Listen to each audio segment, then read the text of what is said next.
Hi all, this is Raghu, Assistant Professor, Department of Management.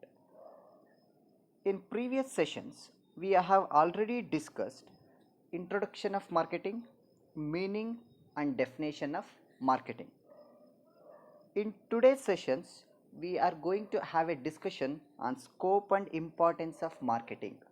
ಮಾರುಕಟ್ಟೆಯ ವ್ಯಾಪ್ತಿ ಮತ್ತು ಮಹತ್ವವನ್ನು ಇಂದಿನ ತರಗತಿಯಲ್ಲಿ ನಾವು ಡಿಸ್ಕಸ್ ಮಾಡೋಣ.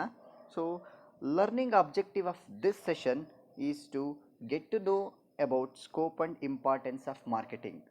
ಈ ಸೆಷನ್ಸ್ನ ಬಹುಮುಖ್ಯ ಉದ್ದೇಶ ಏನಪ್ಪ ಅಂದರೆ ಮಾರುಕಟ್ಟೆಯ ವ್ಯಾಪ್ತಿ ಮತ್ತು ಮಹತ್ವವನ್ನು ತಿಳಿದುಕೊಳ್ತಕ್ಕಂಥದ್ದು. So at the end of this session, ಈ ಸೆಷನ್ ಮುಗಿದಂಥ ನಂತರದಲ್ಲಿ students will be able to understand the scope and importance of marketing. So scope and importance of ಮಾರ್ಕೆಟಿಂಗ್ನಲ್ಲಿ ಮೊದಲನೇ point, marketing helps in transfer, exchange and movement of goods. We know that marketing is a human activity directed towards satisfying the needs and wants of a customer through exchange process.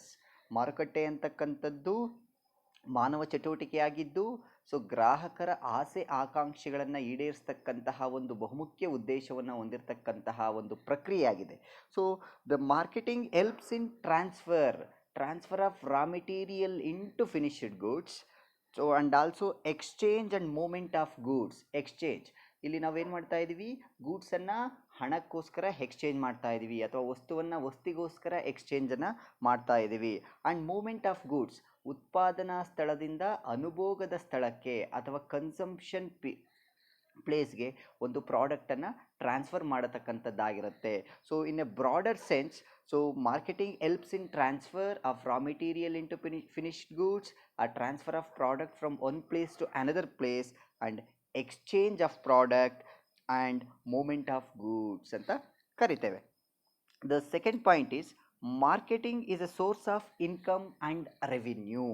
So ಈ marketing ಅಂತಕ್ಕಂಥದ್ದು ನಮಗೆ source of ಆದಾಯದ ಮೂಲವಾಗಿದೆ. So ಹೇಗಪ್ಪ ಅಂತಂದರೆ, so when we start producing goods and services, ನಾವು ವಸ್ತುಗಳನ್ನು production ಮಾಡಲಿಕ್ಕೆ ಸ್ಟಾರ್ಟ್ ಮಾಡಿದಂತಹ ಸಂದರ್ಭದಲ್ಲಿ ರಾ ಮೆಟೀರಿಯಲ್ಸ್ಗಳನ್ನು ಪರ್ಚೇಸ್ ಮಾಡ್ತೇವೆ.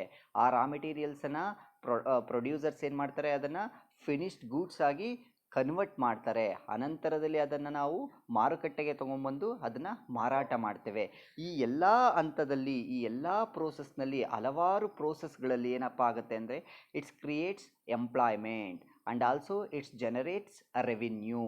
ಸೊ ರಾ ಮೆಟೀರಿಯಲನ್ನು ಮಾರಾಟ ಮಾಡ್ತಕ್ಕಂಥವ್ರಿಗೂ ಹಣ ಸಿಗುತ್ತೆ, ಕೊನೆಯದಾಗಿ ವಸ್ತುಗಳನ್ನು ಗ್ರಾಹಕರಿಗೆ ತಲುಪಿಸ್ತಕ್ಕಂಥವ್ರಿಗೂ ಕೂಡ ಹಣವನ್ನು ಸಿಗುತ್ತೆ. ಆ ರಾ ಮೆಟೀರಿಯಲನ್ನು ಫಿನಿಶ್ಡ್ ಗೂಡ್ಸ್ ಆಗಿ ಕನ್ವರ್ಟ್ ಮಾಡಿದಂತಹ ಮ್ಯಾನುಫ್ಯಾಕ್ಚರರ್ಗಿರ್ಬೋದು ಅಥವಾ ಪ್ರೊಡ್ಯೂಸರ್ಸ್ಗಿರ್ಬೋದು, ಅವರಿಗೂ ಕೂಡ ಆದಾಯದ ಮೂಲ ಆಗಿರುತ್ತೆ ಅಂತ ಹೇಳ್ತೇವೆ. So the third point is marketing creates employment. As I stated early, the from raw materials to finished goods, it creates employment. ಅಂತಂದರೆ ನಾವು ಯಾವುದೇ ಒಂದು ವಸ್ತುವನ್ನು ಕನ್ಸಂಪ್ಷನ್ ಮಾಡಲಿಕ್ಕೆ ಸ್ಟಾರ್ಟ್ ಮಾಡಿದಾಗೆ ಅದರ ಪ್ರೊಡಕ್ಷನ್ಸು ಕೂಡ ಜಾಸ್ತಿ ಆಗಬೇಕಾಗತ್ತೆ. ಸೊ ಫಾರ್ ಎಕ್ಸಾಂಪಲ್, ಇವತ್ತಿನ ದಿನದಲ್ಲಿ ಏನಾಗ್ತಾ ಇದೆ, ಸೊ ಎಲ್ಲರೂ ಕೂಡ ಹೆಲ್ತ್ಗೆ ತುಂಬ ಇಂಪಾರ್ಟೆನ್ಸನ್ನು ಕೊಡ್ತಾರೆ. ಸೊ ಈ ರಾಗಿಯನ್ನು ಜಾಸ್ತಿ ಯೂಸ್ ಮಾಡಬೇಕು ಅಥವಾ ಈ ಸಿರಿಧಾನ್ಯಗಳನ್ನು ಜಾಸ್ತಿ ಯೂಸ್ ಮಾಡಬೇಕು ಅಂತ ಹೇಳ್ತಾರೆ. ಅಂಥ ಟೈಮ್ನಲ್ಲಿ ಏನಾಗುತ್ತೆ, ಸೊ ಮಾರ್ಕೆಟ್ನಲ್ಲಿ ಅದಕ್ಕೆ ತನ್ನದೇ ಆದಂತಹ ಡಿಮ್ಯಾಂಡ್ ಇರುತ್ತೆ.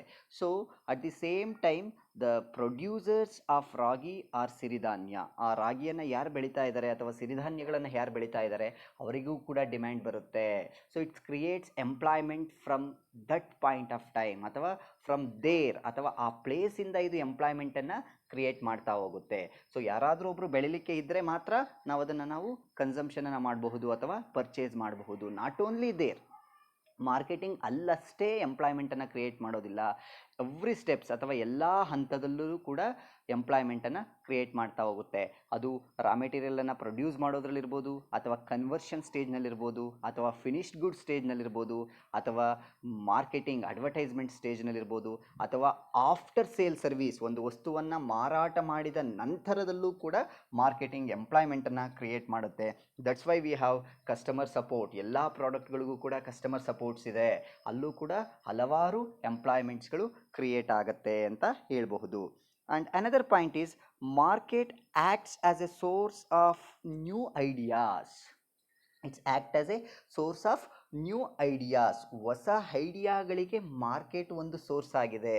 ಫಾರ್ ಎಕ್ಸಾಂಪಲ್, ಸೊ ಇಲ್ಲೇನಪ್ಪ ಆಗುತ್ತೆ ಅಂದರೆ ಮಾರ್ಕೆಟ್ನಲ್ಲಿ ಕಸ್ಟಮರ್ಸ್ಗಳ ಆಸೆ ಆಕಾಂಕ್ಷೆಗಳನ್ನು ತಿಳ್ಕೊಳ್ತಾರೆ.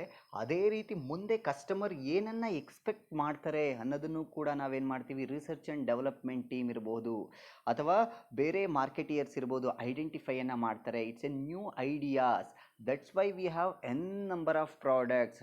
ಅದರಿಂದಲೇ ಕೂಡ ನಾವು ತುಂಬ ಪ್ರಾಡಕ್ಟ್ಸ್ಗಳನ್ನು ನೋಡ್ತಾ ಇದ್ದೇವೆ. ಸೊ ಫಾರ್ ಎಕ್ಸಾಂಪಲ್, ನಾವು ನಮ್ಮ ಮೊಬೈಲ್ಸ್ಗಳನ್ನೇ ಎಕ್ಸಾಂಪಲ್ ತೊಗೊಳೋದಾದರೆ, ಸೊ ಇನಿಷಿಯಲಿ ಏನಿತ್ತು ನಮ್ಮ ಹತ್ರ, we are using basic sets, but nowadays we are using mobiles that will have all the features: fingerprint sensor, face recognitions, you can control some applications in your mobiles. So ಈ ರೀತಿಯಾದಂತಹ ಸ್ಟೇಜ್ಗೆ ಬಂದಿದ್ದೇವೆ. So where we are getting ideas? So it's comes from the marketing. So marketing ಅಥವಾ ಮಾರುಕಟ್ಟೆ ಅಂತಕ್ಕಂಥದ್ದೇ ನಮಗೆ ಈ ಎಲ್ಲ ಐಡಿಯಾವನ್ನು ಕೊಡ್ತಾ ಇದೆ. Whether that idea is collected from the customers or it's a company's own ideas, that is different. But marketing acts as a source of new ideas. But ಮಾರುಕಟ್ಟೆ ಅಂತಕ್ಕಂಥದ್ದು ಅಥವಾ ಮಾರುಕಟ್ಟೆ ನಿರ್ಣಯಗಳು ಏನಾಗ್ತಾ ಇದೆ ಅಂತಂದರೆ ನಮಗೆ ಒಂದು ಹೊಸ ಹೊಸ ಐಡಿಯಾಗಳನ್ನು ಕೊಡ್ತಾ ಇದೆ. That's why we are using are seeing N number of products. ತುಂಬ ಪ್ರಾಡಕ್ಟ್ಸ್ಗಳನ್ನು ನೋಡ್ತಾ ಇದ್ದೇವೆ. Every day we are seeing so many new products. And lastly, marketing is helpful in development of an economy.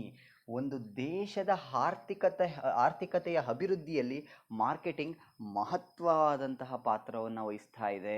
So ನಾವು ಮೊದಲೇ ಹೇಳಿದಾಗೆ, it's starting from the production or giving raw material to the end of usage of that product. ಆ ಪ್ರಾಡಕ್ಟನ್ನು use ಮಾಡೋವರೆಗೂ ಕೂಡ.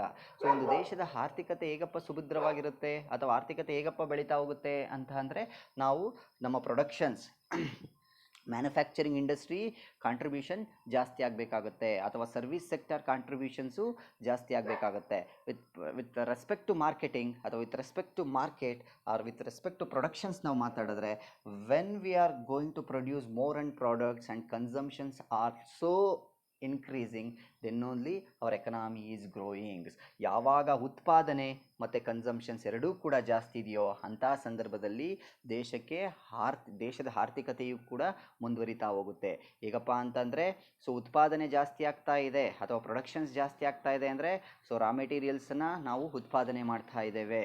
So ಅಲ್ಲಿ employment generation ಆಗಿರುತ್ತೆ.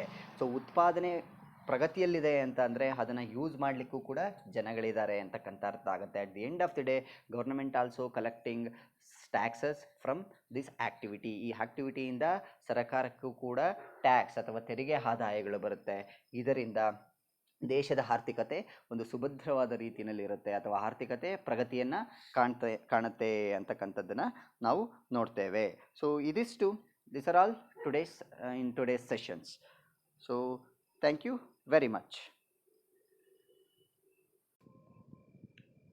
To summarize, the learner understood the scope and importance of marketing. ಈ ಸೆಷನ್ನಲ್ಲಿ ನಾವೇನನ್ನಪ್ಪ ಅರ್ಥ ಮಾಡಿಕೊಂಡು ಅಂತ ಅಂದರೆ, ಮಾರುಕಟ್ಟೆಯ ವ್ಯಾಪ್ತಿ ಮತ್ತು ಮಹತ್ವವನ್ನು ನಾವು ತಿಳ್ಕೊಂಡಿದ್ದೇವೆ. So thank you very much.